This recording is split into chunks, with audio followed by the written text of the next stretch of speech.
আমরা আজকে পৃথিবীর এক বিস্ময়কর রত্ন সম্পর্কে জানবো, যার নাম সালার দে উইনি। হ্যাঁ বন্ধুরা, নামটি একটু অদ্ভুত, তবে আমরা আজকে এ সম্পর্কে অনেক কিছু জানবো। সালার দে উইনি বিশ্বের সবচেয়ে বড় লবণ মরুভূমি। এটি বলিভিয়ার দক্ষিণ পশ্চিম অঞ্চলে অবস্থিত। সমুদ্রপৃষ্ঠ থেকে এর উচ্চতা প্রায় ৩,৬৫৬ মিটার, আয়তন প্রায় ১০,৫০০ বর্গ কিলোমিটার। কোটি কোটি বছর আগে একটি বিশাল হ্রদ শুকিয়ে গিয়ে এর সৃষ্টি হয়। এই হ্রদের নাম ছিল লেক মিনচিন। শুকিয়ে যাওয়ার পর লবণের আস্তরণ তৈরি হয়।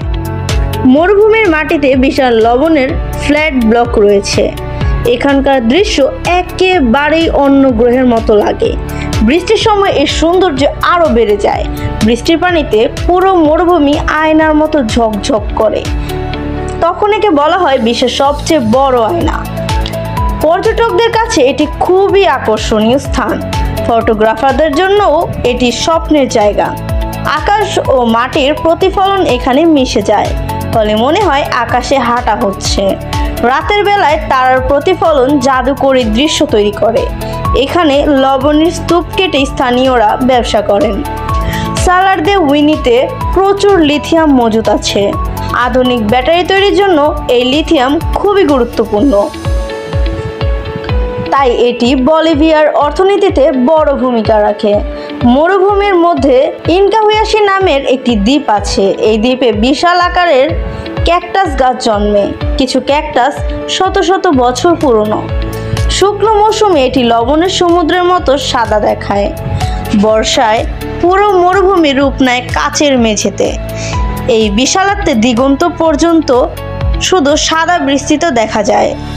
অনেকেই এখানে অপটিক্যাল ইলুশনের ছবি তোলে, ফলে মানুষ ছোট বড় দেখায় মজার ভঙ্গিতে। বলিভিয়ার পর্যটনে এটি একটি কেন্দ্রীয় আকর্ষণ। পৃথিবীর 7 আশ্চর্য দৃশ্যের একটিও বলা যায় এটিকে।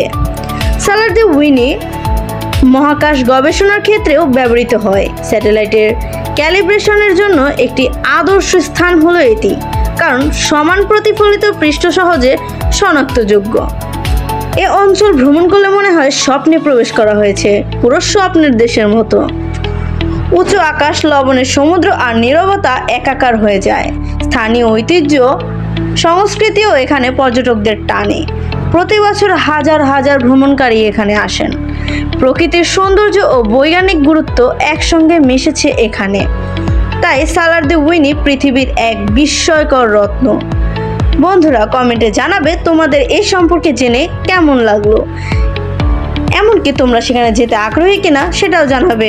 ধন্যবাদ।